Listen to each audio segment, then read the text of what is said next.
Good morning, good afternoon, sunshines. I am super excited today because today's Tuesday and I have an amazing friend I want you to come and meet. Many of this community might have started to see her pop up, but this is the awesome, amazing, inspiring, hopeful, vitality bringing. Please welcome to our community, Rhonda Liebig. Super excited to have you here today. Christine Campbell Rappin. If I'm saying all that right, you can adjust it. I love saying your name because I like the 3-tier name, I'm having so much fun. I'm so happy I'm here. I appreciate the space about talking about, we can talk about stories, which is so cool because I think that's what stops us, but that also excites us and catapults everything. It does. And we sing from that same song sheet because I just think, so often we get so caught up in wanting to either think the path should be like somebody else's, or I need to sound like somebody else to be successful, or I don't have any stories I really want to share, or I don't think my stories are that interesting. And it's so not true. All around, that's not true. And I'm a big advocate, and so are you, about, stories are what matter. They are how we connect each other.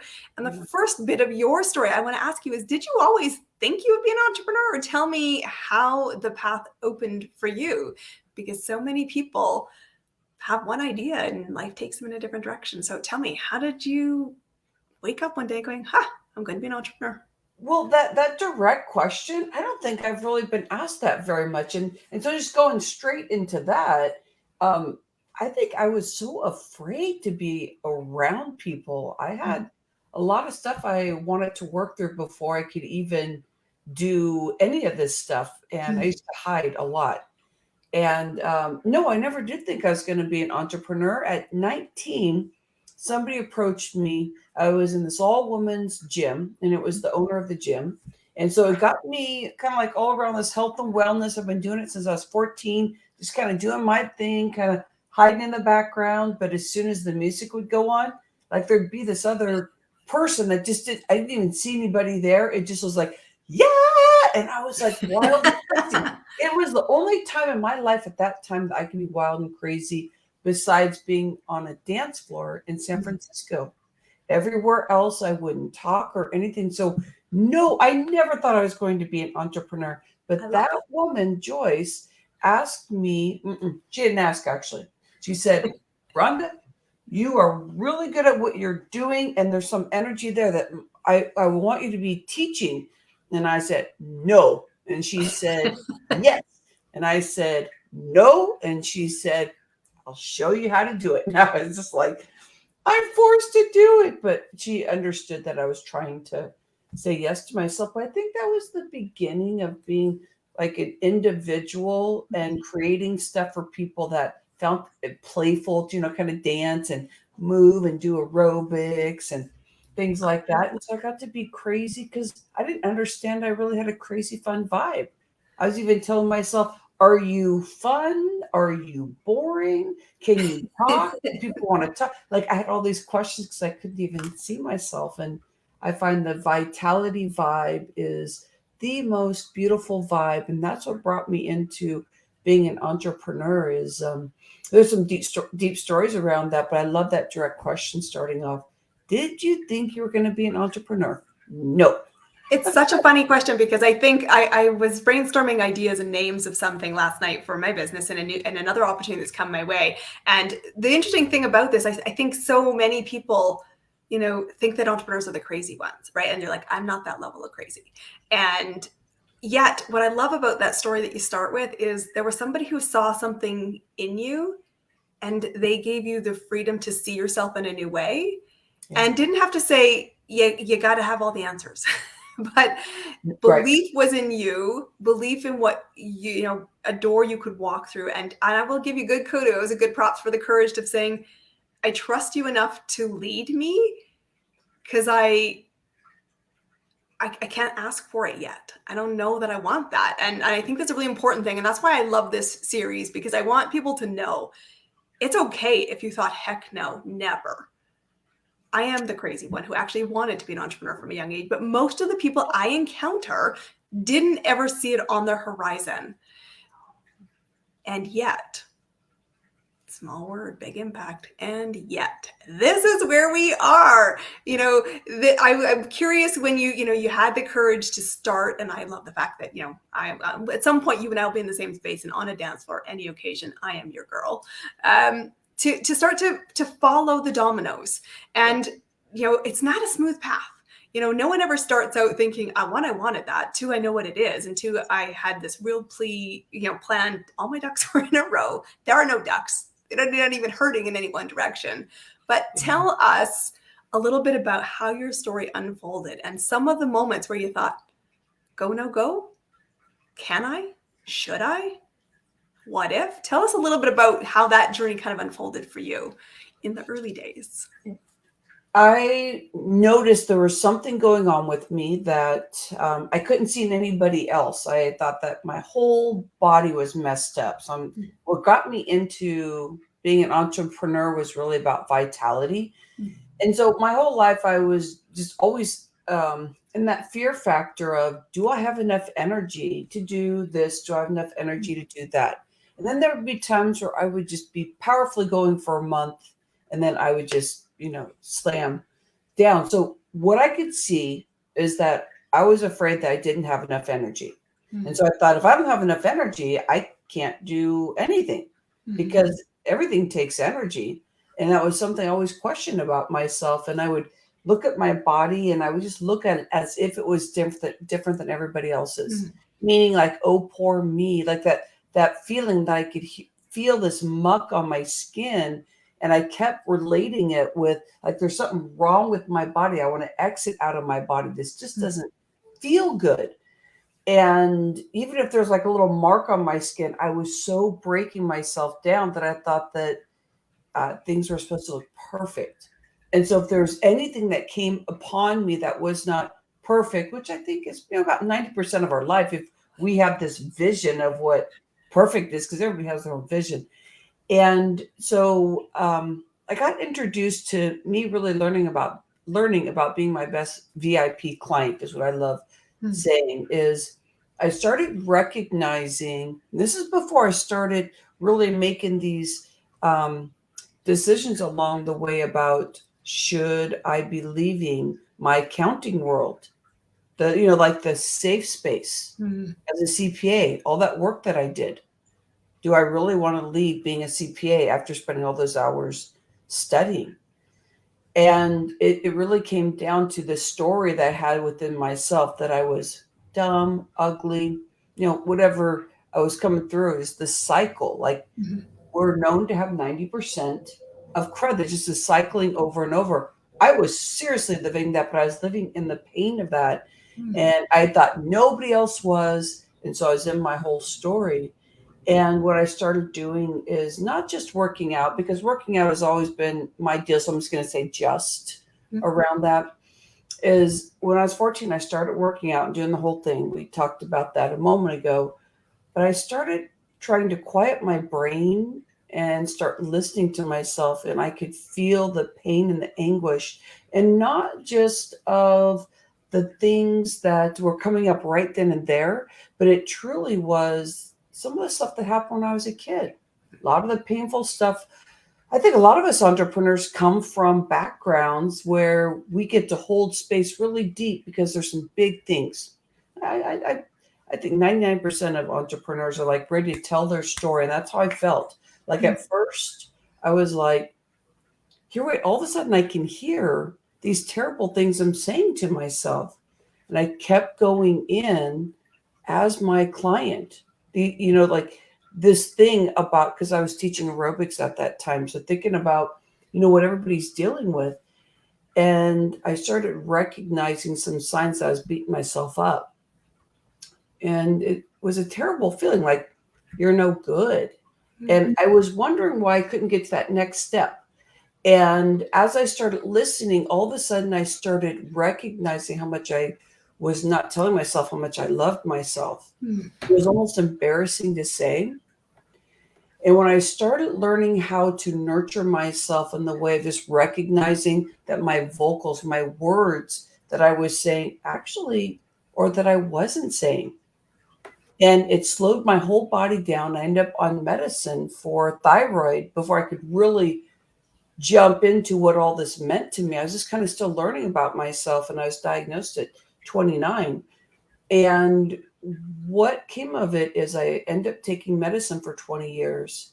And around that time, I knew that I wanted to catapult something that was around this energy, around money too, around money, because as being an auditor, then accountant, and all the CPA work, I understood that I was stopping myself from everything.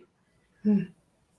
So I started recognizing if I keep taking that pill for thyroid, that I'm not going to allow myself to really speak my truth. That was my brain. Hmm. Like if I keep taking this pill, this veil will still be on me, and I'll be able to hide, even though I'm trying to eat healthy. I'm trying to get enough sleep. I'm trying. But if I take that pill away, which I don't advocate for anybody because it's a crazy intense role, but it brought me to where I am today, that I will have to be in truth, that I will have this freedom. And all of a sudden I saw the grass was greener.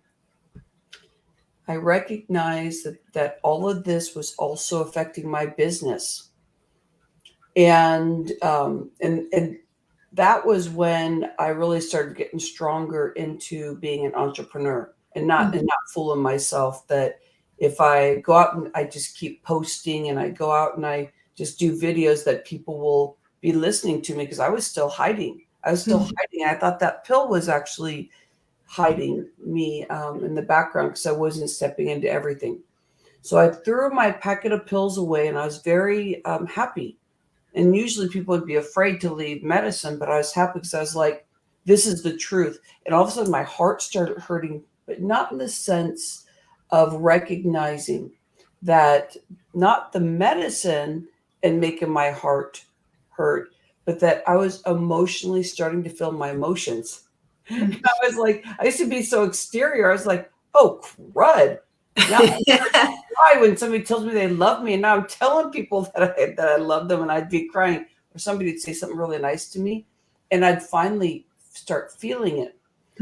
And I started those steps, and everything to me every day was about truth. And I recognized that's when I wanted to show up and really grow business. That's when I really wanted to have clients that really wanted to show up. Like all of a sudden I was like, here, wait, so and so hasn't been showing up. And all of a sudden I got stronger and stronger, but my body did too. And without medicine, the ebbs and flows have been going up just like business. And it's helped me be more of a master of my day, sensitive, heartfelt, and getting into action as quick as I can, so that my vitality is there, my business is there. I'm there for clients. I'm here for an interview, and I was thinking about what I wanted to talk to you about before. Just be like, I'll just get on, and I'll just do whatever, and oh, things are so cool, everything's so easy, and I was playing that role. Not anymore, Mama. I'm in, Christine. I love it. And I think there's a couple things I want to bring into the community to just help us really understand that, because I think this is so powerful. There's this moment of inner knowing, and I know we hesitate to trust it, but I will tell you, if you feel called for more, you're called for more. You don't need to figure out the how. We just need to trust that there's a reason, and you can follow the dominoes. But there's also a moment when you come from inner knowing and you start to, I'm going to say, let the crack of the light in.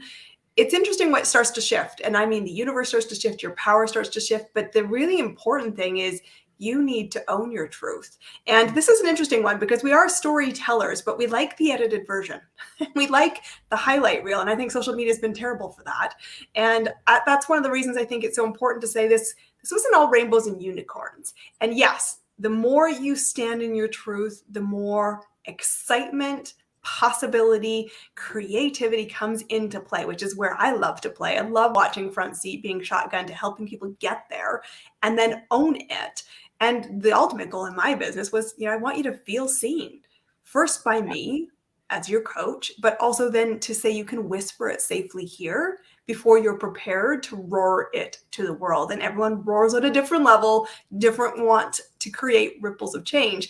But it isn't all rainbows and unicorns. And so I'm hoping you be brave enough, and I think you will be, but brave enough to say, here's where the moments of doubt come in. And more importantly, how did I see them? What did I do about creating a new habit to change that inner dialogue? Because the inner dialogue that says, I'm not pretty enough, I'm not smart enough, I'm not the brightest pencil in school case, holds us all back thinking business needs to look like theirs. It's bullshit, but we believe it for too long. So use your story to help educate and kind of give us a roadmap. What did you learn? Well, the first thing was that it's not so easy. So I was living this life of pretending like everything was easy. And to really go in deep, I recognized that with me tearing myself up and telling myself these stories that, were freezing me. So anybody out there that gets frozen, our nervous system takes on those words really fast, faster than your brain can actually catch it. So it can freeze us. And I would freeze a lot. I was told that I was lazy while I was growing up. And so what the opposite would happen is I would deplete myself. Like my business was atrociously ran because I would work myself until my body hurt every single day. Because I thought, well, I'm a badass. This hustle culture that we so celebrate, the busy, busy, busy. Not necessary, people, just so we know. You hear me preach that a lot. It's not necessary. That's choice that leads you to overwhelm.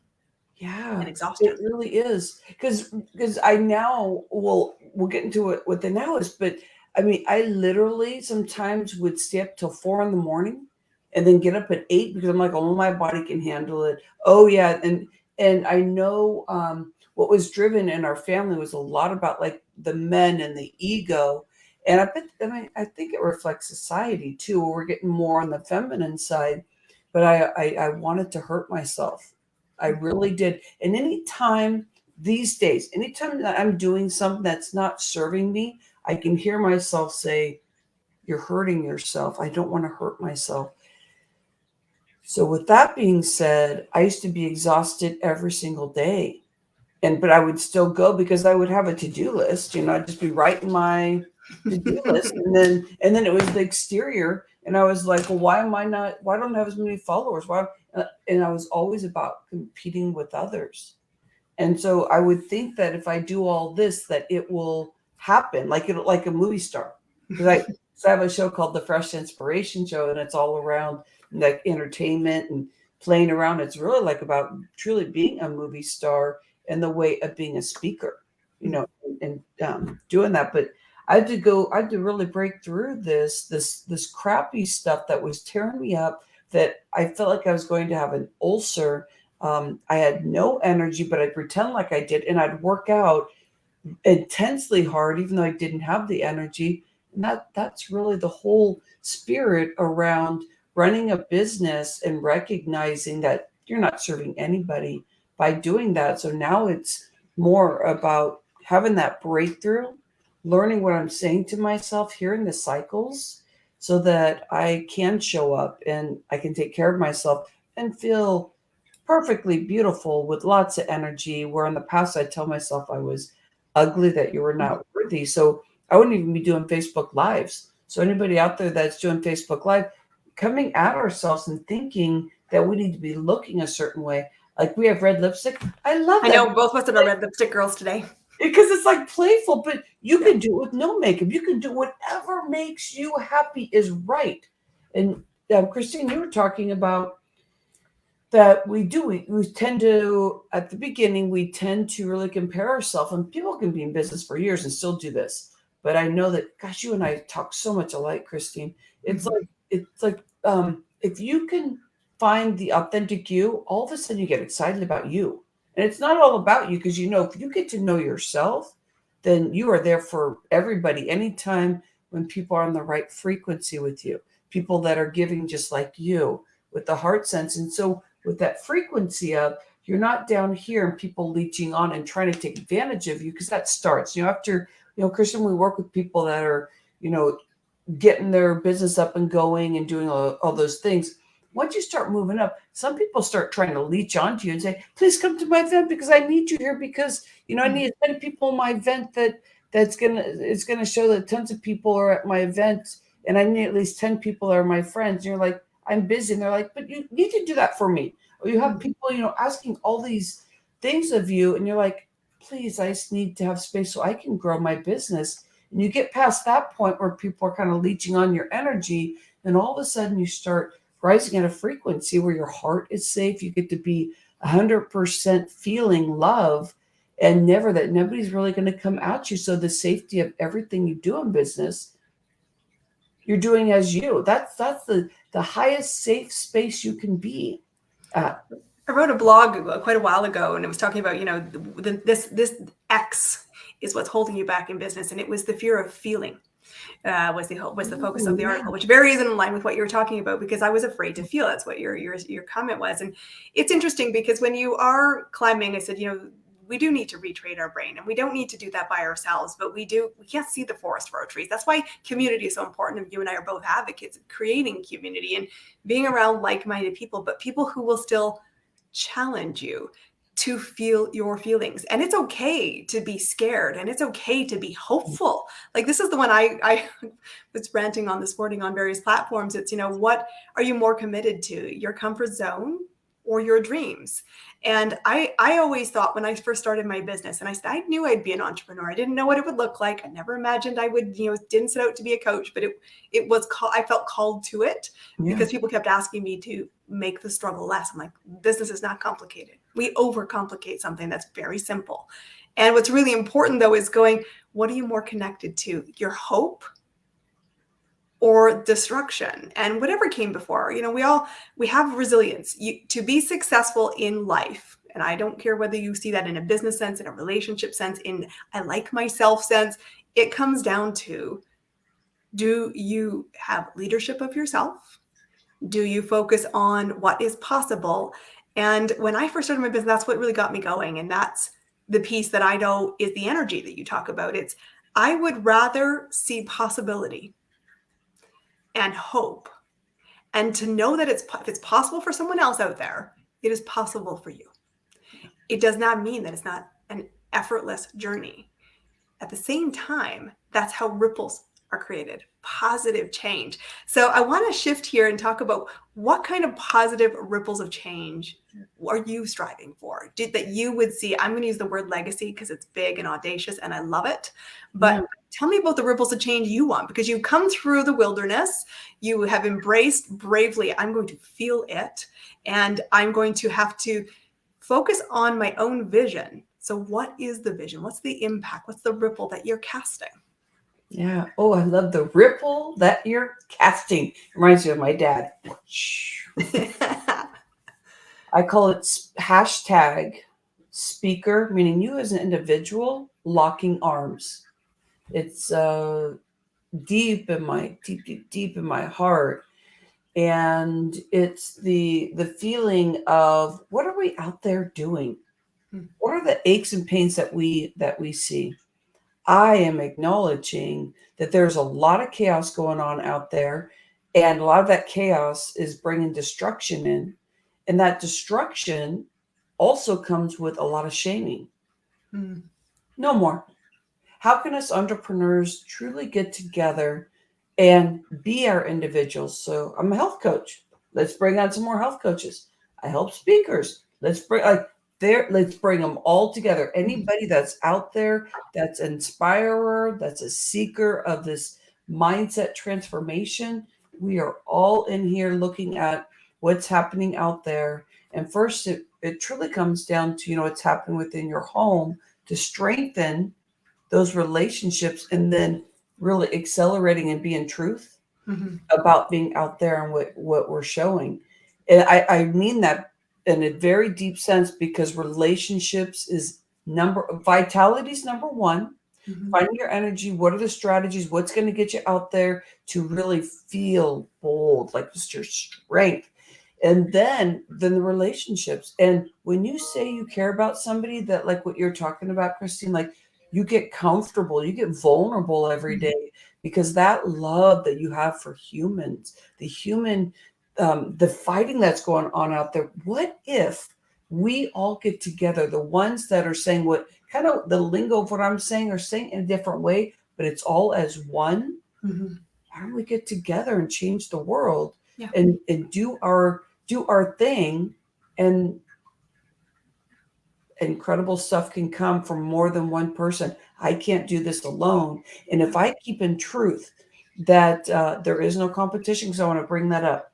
When I first started running my show, the Fresh Inspiration Show, I started saying these things about like there's no competition, and I would go out and I would speak, and I'd keep saying this. Well, when I started running my show, I got called out myself. I called myself out Mm-hmm. on somebody that was kind of like the stuff I was doing, and I was supposed to be promoting her because she was on my show.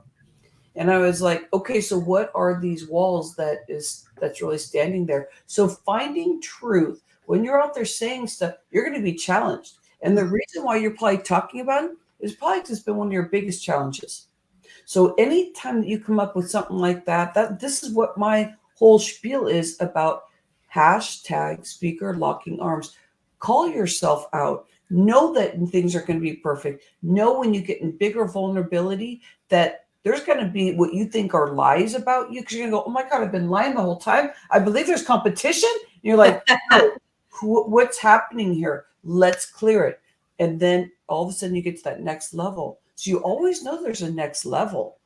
And so that I really believe it's about truth, about relationships, about vitality. So you have the energy to have the creativity to truly show up. Yeah, I think that's a call to arms in many ways, and I support that. And I think one of the most important things, you and I both come from this, is, we want to see more women entrepreneurs succeed. And in this community, we have both amazing women and amazing men. And what I always say to people is we are here to collaborate and ask vulnerably for help, for support. This tale of two faces can be a risk. It's that I'm the brave warrior on the outside, confident in my swagger, and then the moment the camera goes off, we implode.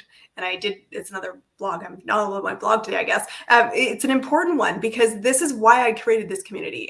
When I first started, I knew I'd be an entrepreneur, but I knew most didn't feel that way. And I didn't seek to validate the opinion that I would do this. And I'm grateful that I never did, because my mother still asks, how's your corporate job? Like, that's her biggest interest, because it's stable and it's predictable and it's what she knows. But the opposite side of that, where it takes the courage to say, we are here to collaborate. And when you join this community, or you come on to the Fresh Inspiration Show, or you work with any of the people that are in your community, the moment is, I take you at face value. And I believe in the possibility. And how can I support you? Because we will come from different stories. The courage it takes to share your story. I always say to people, you coach who you needed to be. And we show up as leaders, self-leaders first, but leaders in another way, in a visible way, to say, I want you to see footprints in the sand. It's an analogy I use a lot in my coaching business. I want you to be footprints in the sand for somebody else that comes behind you, or a light in the darkness, because they may not be self-aware yet. They may not know that more is calling. They hear it, but they're not prepared to move. There's a moment, plot twist, something happens, and you draw the line in your own sand and say, I call myself out on it. I know there's more there. The right people will shift and come into your world and see something in yourself maybe you don't see yet. Trust the voice that says it to you, and then speak it kindly to yourself. So tell me what's exciting in your horizon, and invite people to come be part of the journey. Oh, you know what, Christine, I'm doing something fun. I'm bringing people that recognize their speakers or their inspirers. And I believe there's like these 4, and I call them stages, because, a speaker is on stage. 4 stages of what you really need to kind of start checking the boxes, making sure that you're fully out there in full vibrato. So I'm doing this hashtag speaker locking arms, but it's really coming to the table and being an inspirer. And I will definitely give you the link, because I don't have it with me right now. Yeah, we'll drop it in the chat afterwards. Come find it. But it's about coming to the table as an inspirer, I'm going to definitely give lots of information, as I've been doing this for 5 years virtual, and then out there also doing my thing in live stuff. But running a show is really interesting. I really have my pulse on what's going on. So we'll be talking about that, but I also want to open it up so we can do a little bit of network, really sharing about what we're doing. And I'll put that there. It's going to be on like the 19th of May. So it's going to be a Thursday. Cool. Yeah. Sounds exciting. I'm so glad that you came to share space today. Thank you. How can people find you? Because you're awesome and the world needs to see more. Now, you're going to see a couple things about me. When I go out and I speak and I get all, like doing some wild and crazy stuff, you're going to be able to see Rhonda Lou Moxie, which is my tenacious name, so I get a little wild and crazy. I was pretty mellow here today, Christy. I brought you to my Zen space because I have seen you animate, and you know what? Today is heart. That's true. You have and stillness in the heart. And so there was a birthing there happened for Rhonda Lou Moxie. So you can go to rhondaloumoxie.com, LOUMOXY, and you can see how Rhonda is spelled there. Rhonda Lou Moxie. If you want to book me for a speaking kind of thing or connect with me, Rhonda Liebig, which you'll see right here, rhondaliebig.com. Opt in, get my energy assessment. I've studied a lot about the organs. I've been in the health industry for 20 years. I care so much about vitality. I'm going to give you the workout and the foods that your body will be yearning for after you do an energy assessment. It's so basic. 7 questions talking about your kidneys, talking about your liver, and how can we heal those areas is based on those basic questions. It's a good beginning to start seeing the insides of your body. Well, go chase vitality, people. I am so grateful for you for sharing space today. Thank you for coming on. I want the world to discover more of you. This community is really grateful you are part of it. And I am grateful that you shared space and gave some great nuggets today. Thank you. Catch us back here, guys. We've got some other amazing women and men coming to the stage. Our next ones, we always do the lives Tuesdays and Fridays. So be back here. Have an amazing week, my friends. See you soon.